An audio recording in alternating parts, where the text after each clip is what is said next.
Hello everyone, તો આજે જે છે આપણે મેન્સ માટેનો એક આન્સર જોઈશું કે લખ્યું છે કે અનુચ્છેદ 32 એ ભારતીય બંધારણનો આત્મા છે, તેના વિના બંધારણ શૂન્ય બની જશે. આ વિધાનના સમર્થનમાં દલીલ આપો.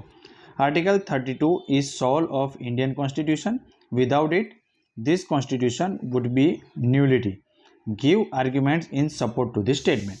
તો આ રીતે જે છે આન્સર આપણે લખવો હોય, આ રીતના ક્વેશ્ચનનો આન્સર તો કઈ રીતે લખી શકાય એ આપણે જોઈશું. પહેલાં એક શોર્ટમાં મારી અને મારા ટીમ વિશેની જાણકારી છે. તમને એક ટેલિગ્રામ ગ્રુપ પણ જોઈન કરવું હોય તો કરી શકો છો. ટેલિગ્રામ પર GPSC ઇઝ ધ ફ્યુચર લખશો એટલે તમે જોઈન કરી શકો છો. પર્સનલ મેન્ટરશિપ પ્રોગ્રામ પણ આપણો ચાલે છે, જેમાં 1 to 1 આપણે 10 સ્ટુડન્ટ લઈએ છીએ. હજુ 3 સ્ટુડન્ટની વેકેન્સી છે.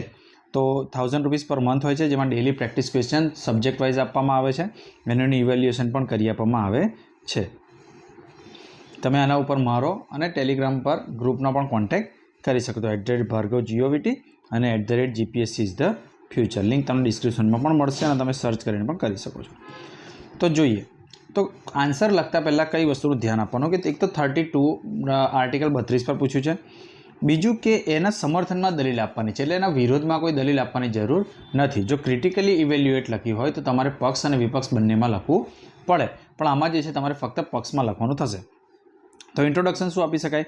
તો ઇન્ટ્રોડક્શન આપી શકાય કે ભારતના બંધારણમાં આર્ટિકલ 32 સંવિધાનિક ઉપચાર તરીકે બતાવવામાં આવ્યું છે અને આંબેડકરજીએ એને જે છે ભારતની આત્મા તરીકે જણાવ્યું છે. હવે ઓલરેડી આર્ટિકલ નંબર આપેલો છે, તો તમે એના ઇન્ટ્રોડક્શનમાં શું લખી શકો? તો એના એ આર્ટિકલ કઈ રીતે ફેમસ છે તો એ તમે લખી શકો કે ભાઈ એને બંધારણની આત્મા તરીકે બતાવવામાં આવ્યું છે.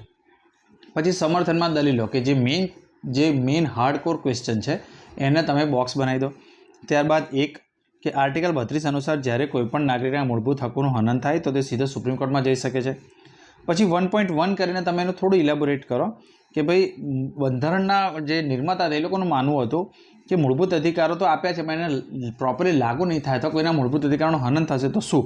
તો એના માટે જે છે એ આ બનાવવામાં આવ્યું છે, જેથી જનતા કોર્ટમાં જઈ શકે અને કોર્ટ એની વાતને ધ્યાને લે. જો આર્ટિકલ 32 ના હોત તો કદાચ કોર્ટ ધ્યાન પર ના પણ લે, પણ 32ને લીધે ધ્યાન પર લેવું પડે છે. બરાબર, આટલું તમે લખ્યું.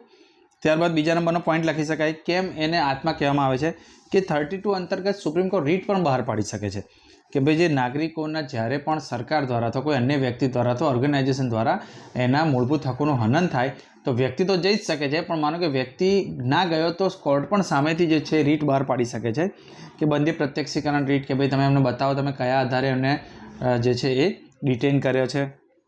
અધિકાર પૂછા ઉત્પ્રેક્ષા, બરાબર, કોઈ ખોટો કોર્ટ જો કોઈ ખોટો ફેસલા આપે તો એને જે છે એ સુપ્રીમ કોર્ટ એને બદલી શકે છે. તો એ 32 અંતર્ગત એનો ઉપયોગ કરી શકે છે.